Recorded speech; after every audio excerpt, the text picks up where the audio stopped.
تو عرض کہنے لگا اے عمر ابن سعد تو کیسی بات کرتا ہے، میری شجاعت کے سکے ملک شام میں بیٹھے ہوئے ہیں، تو مجھے ایک بچے کے مقابلے کے لیے بھیجنا چاہتا ہے جس کے منہ سے ابھی ماں کے دودھ کی بو آتی۔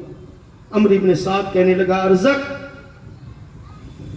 افسوس کہ تو اس کو سمجھ نہیں سکا ہے، یہ بچہ ضرور ہے لیکن حیدری کچھار کا شیر ہے، تو جانتا نہیں ہے یہ حسن مجتبیٰ کا شہزادہ ہے، یہ مولا علی کا پوتا ہے، خدا کی قسم اگر یہ بھوکا پیاسا نہ ہوتا تو اکیلا ہمارے 22,000 لشکر کے لیے کافی ہوتا۔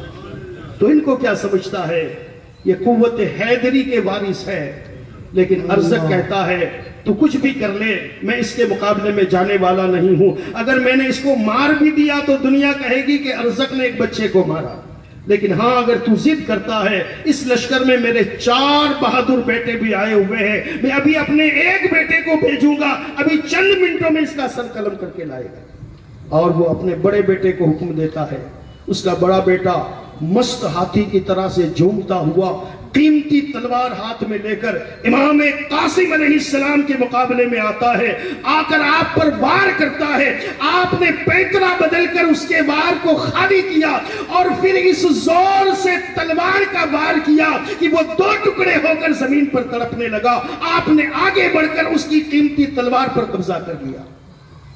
دوسرا بیٹا آیا، وہ بھی کوئی ہاتھی سے کم نہیں تھا، امام قاسم نے اسے بھی فینار جہنم کر دیا۔ تیسرا بیٹا آیا، امام قاسم نے اس کا پٹکا پکڑ کر ایسا زور سے زمین پر اسے گرایا کہ اس کی ہڈیاں چکنا چور ہو گئی۔ اب اس کا آخری بیٹا، چوتھا بیٹا منہ میں جاگ بھرتے ہوئے گالیاں بکتے ہوئے آپ کے مقابلے کے لیے آیا۔ امام قاسم نے فرمایا عورتوں کی طرح سے بکواس مت کر، اگر ہمت ہے تو مردوں کی طرح مقابلہ کر۔ آگے بڑھتا ہے، وار کرنا چاہتا ہے، امام قاسم اس زور سے تلوار چلاتے ہیں کہ اس کا بازو کٹ جاتا ہے اور وہ خوف کی وجہ سے بھاگ نکلتا ہے اور لشکر میں جا کر تڑپ تڑپ کر فینار جہنم ہو جاتا ہے۔ اپنی نگاہوں کے سامنے 4 بیٹوں کو بے عزتی سے قتل ہوتے ہوئے دیکھ کر ارزق غصے میں آپے سے باہر ہو گیا اور گھوڑے پر سوار ہو کر امام قاسم کے مقابلے میں آتا ہے۔ دنیا کا سب سے بڑا بہادر امام قاسم علیہ السلام کی بارگاہ کے سامنے مقابلے کے لیے آتا ہے اور آ کر کہتا ہے اے قاسم تو نے بچوں کو تو مار لیا، اب تیری باری، تیرا مقابلہ شام کے اس پہلوان سے ہے کہ جو اگر پہاڑ پر تلوار مار دے تو پہاڑ ریزہ ریزہ ہو جائے۔ امام قاسم نے فرمایا اپنی بہادری کی ڈینگے مارنے والے، بہادری کی ڈینگے نہ مار، اگر کچھ دم خم ہے تو میرا مقابلہ کر۔ آگے بڑھتا ہے، امام قاسم کے ہاتھ میں اپنے بیٹے کی قیمتی تلوار دیکھتا ہے، کہتا ہے یہ تلوار تمہارے پاس کہاں سے آئی؟ امام قاسم نے فرمایا تیرا بیٹا مجھے دے کر گیا ہے تاکہ اسی تلوار سے تجھے فینار جہنم کر دیا جائے۔ وہ اور بھی غصے میں آپے سے باہر ہو جاتا ہے اور بے تحاشا آپ پر حملے کرنے لگتا ہے۔ امام قاسم ادھر ادھر ہٹ کر اس کے حملوں سے بچتے ہیں اور پھر امام قاسم نے فرمایا ارزق میں تو سمجھتا تھا تو بہت بڑا بہادر ہے لیکن تو بہت اناڑی نکلا، تجھے تو اپنے گھوڑے کی تنگ ٹھیک کرنے کا بھی ہوش نہیں ہے، دیکھ تیرے گھوڑے کی تنگ ڈھیلی ہے۔ وہ دیکھنے کے لیے ذرا سا سر نیچے کرتا ہے اور زور ید اللہ کی تلوار چلتی ہے اور ایک ہی وار میں 2 ٹکڑے ہو کر زمین پر تڑپنے لگتا ہے۔ نعرہ رسالت، نعرہ حیدری۔ عمر ابن سعد نے دیکھا کہ اتنے بڑے بڑے پہلوان امام قاسم کے سامنے ٹک نہ سکے تو اس نے عام حملے کا حکم دے دیا، قاسم کو چاروں طرف سے گھیر لو۔ امام قاسم کو فوج کا ایک دستہ گھیر لیتا ہے، چاروں طرف سے تلواروں کی بارش ہوتی ہے، نیزوں کی انیاں آتی ہے اور امام قاسم کا جسم نازنین زخموں سے چھلنی ہو جاتا ہے۔ جب آپ گھوڑے سے نیچے آتے ہیں تو عرض کرتے ہیں یا اماں ہو ادرکنی، اے چچا جان اپنے بھتیجے کی خبر لیجئے۔ امام علی مقام بے قرار ہو کر میدان کارزار میں آئے تو کیا دیکھا؟ امام قاسم کا لاشا ٹھنڈا ہو چکا ہے۔ آپ اپنے نوجوان بھتیجے اور ہونے والے داماد کو اپنے کاندھے پر اٹھاتے ہیں اور ان کے لاشِ اطہر کو لا کر خیمے میں رکھ دیتے ہیں۔ ابھی امام قاسم علی جدہ علیہ الصلاۃ والتسلیم کے لاشے کو آپ نے رکھا ہی تھا کہ کیا دیکھا کہ سامنے حضرت عباس علمبردار کھڑے ہیں۔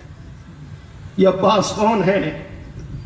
علی شیر خدا کے فرزند ارجمند ہے، بہت خوبصورت ہے، اور امام علی مقام علی جدہ علیہ الصلاۃ والتسلیم سے بے پناہ محبت کرتے تھے۔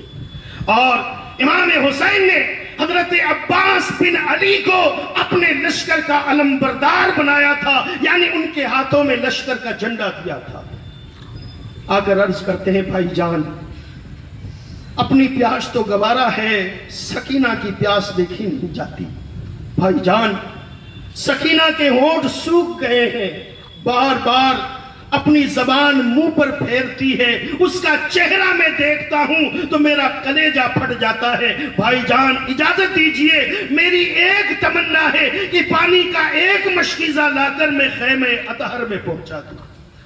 امام علی مقام فرماتے بھائی تم تو میرا بازو ہو، تم تو میرا سہارا ہو، اگر تم چلے گئے تو میرا سہارا کون بنے گا، میرا بازو کون بنے گا؟ لیکن عباس علمبردار عرض کرتے ہیں اے امام اجازت دیجئے، اب بچوں کی پیاس مجھ سے دیکھی نہیں جاتی۔ امام حسین اپنے نوجوان بھائی کو اپنے سینے سے لگاتے ہیں، عباس علمبردار اپنے کاندھے پر سوکھا مشکیزہ لٹکاتے ہیں، ہاتھ میں تلوار لیتے ہیں اور اپنے گھوڑے پر سوار ہو کر نہر فرات کا رخ کر دیتے ہیں۔ ابھی آپ آگے بڑھے ہی تھے، عمرو بن سعد نے اپنے سپاہیوں کو حکم دیا دیکھو عباس کو روکو، خدا کی قسم اگر ایک مشک پانی حسین کے پاس پہنچ گیا تو تمہارا ایک بچہ بھی نہیں بچے گا۔ ان سے ہم جنگ اس لیے کر رہے ہیں کہ یہ 3 دن کے پیاسے ہیں، اگر یہ سیراب ہو گئے تو تمہارا 22,000 کا لشکر چند لمحوں میں یہ ختم کر دیں گے۔ عباس علمبردار کے پیچھے پوری فوج لگ جاتی ہے، باہر ایک ایسی قوت ہوگی، اکیلا شیر نر 22,000 کے لشکر سے مقابلہ کر رہا، گھوڑا بھی چلاتے جا رہے ہیں، مشق کو بھی بچاتے جا رہے ہیں اور تلوار بھی چلاتے جا رہے ہیں، ایک ہاتھ سے وار روک بھی رہے ہیں، یہاں تک کہ آپ نہر فرات پر پہنچ گئے۔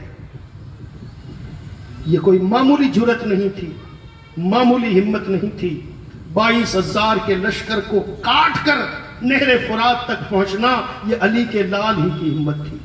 نہر فرات پر پہنچے، آپ نے مشکیزہ پانی سے بھر لیا، آپ بھی لڑتے لڑتے گلا سوکھ چکا تھا، چاہا کہ ایک چلو بھر کے پانی پی لیں، کچھ ہمت آ جائے تاکہ یہ پانی خیمہ اطہر تک پہنچانے کی ہمت آ جائے۔ پانی کا چلو بھرتے ہیں، جیسے ہی پینا چاہتے ہیں اس پانی کے اندر سکینہ کی تصویر نظر آتی ہے۔ اپنے آپ سے کہتے ہیں عباس جب تک کہ فاطمہ کی لاڈلی بیٹی سکینہ پانی نہ پیے تجھ پر پانی پینا جائز نہیں ہے۔ چلو کو پھینک دیتے ہیں، گھوڑے کو حکم دیتے ہیں، اشارہ کرتے ہیں کہ تو پانی پی لے، لیکن وہ گھوڑا بھی اپنا منہ پھیر لیتا ہے اور بزبان حال کہتا ہے کہ میرا سوار جب پیاسا ہے۔ گھوڑے کی باگ کو موڑتے ہیں، آپ کی نظر بی بی سکینہ کے اوپر ہے، خیمہ حسین کی طرف نظر ہے، ایک ہی آرزو ہے یہ پانی سکینہ تک پہنچ جائے۔ لیکن عمرو بن سعد نے اپنے سپاہیوں کو حکم دیا اے سپاہیوں عباس علمبردار کو چاروں طرف سے گھیر لو، اتنے تیر برساؤ کہ اس کا خون بھی بہہ جائے اور پانی بھی سارا بہہ جائے۔ ایک شقی آگے بڑھتا ہے، جس مشکیزے پر جس کاندھے پر آپ نے مشکیزے کو لٹکایا تھا اس ہاتھ پر وار کرتا ہے، وہ ہاتھ جب کٹ جاتا ہے آپ پھرتی سے دوسرے ہاتھ میں مشکیزہ اٹھا لیتے ہیں، لیکن ایک بدبخت آ کر اس ہاتھ کو بھی کاٹ دیتا ہے۔ اب آپ نے دانتوں سے مشکیزے کو پکڑ لیا، اب ہاتھ نہیں ہے کہ مقابلہ کریں، بس ایک آرزو ہے، ایک تمنا ہے، خیمے اطہر تک پانی پہنچ جائے۔ لیکن ایک تیر ایسا سنسناتا ہوا آتا ہے، مشکیزے کو چھیدتا ہوا عباس علمبردار کے سینے میں پیوست ہو جاتا ہے۔ علی کا لال گھوڑے سے نیچے گرتا ہے، مشکیزے کا پانی زمین پر بہہ جاتا ہے۔ جیسے ہی نیچے گرے آپ نے پکارا، یا اخاہو ادرکنی اخاکا، اے بھائی اپنے بھائی کی خبر لو۔ امام بے چین ہو جاتے ہیں، دوڑ کر عباس علمبردار کے پاس آتے ہیں۔ روایت کرنے والوں کا بیان ہے کہ امام حسین نے اس زور سے آہ ماری کہ میدان کا سرہ سرہ کانپ گیا، اور آپ نے فرمایا، الآن انکسر ظہری، اب میری کمر ٹوٹ گئی، میرا سہارا چلا گیا۔ قریب جاتے ہیں، بھائی کا سر اپنی گود میں رکھتے ہیں، زلفوں کو دور کرتے ہیں، گرد و غبار کو ہٹاتے ہیں۔ عباس علمبردار کے اندر ابھی کچھ سانسیں باقی ہے، حسین کے دامن کی خوشبو آتی ہے۔ عباس علمبردار اپنی آنکھوں کو کھول دیتے ہیں، آنکھیں کھولتے ہیں، اپنا سر امام علی مقام کے گود میں دیکھا، لبوں پر مسکراہٹ آ جاتی ہے، اور عرض کرتے ہیں، بھائی اے بھائی جان، سکینہ سے کہنا کہ تیرا چچا تیری آرزو پوری نہ کر سکا، پانی تجھ تک نہ پہنچا سکا، سکینہ سے کہنا چچا کو معاف کر دے، میں اس سے کیا ہوا وعدہ نہ پورا کر سکا۔ اور آپ پر غنود کی طاری ہو جاتی ہے، اور آپ کی روح قبض عنصری سے پرواز ہو جاتی ہے۔ امام علی مقام اپنے نوجوان برادر کی لاش کو اپنے کاندھے پر اٹھا کر خیمہ اطہر تک لاتے ہیں۔ عباس علمبردار کی لاشیں کو امام قاسم کی لاش کے قریب رکھ دیتے ہیں۔ ابھی لاش رکھ کر پلٹے ہی تھے کہ کیا دیکھا، سامنے سیدنا علی اکبر کھڑے ہوئے ہیں۔ یہ علی اکبر کون ہے؟ امام علی مقام کے 18 سال کے نوجوان فرزند، امام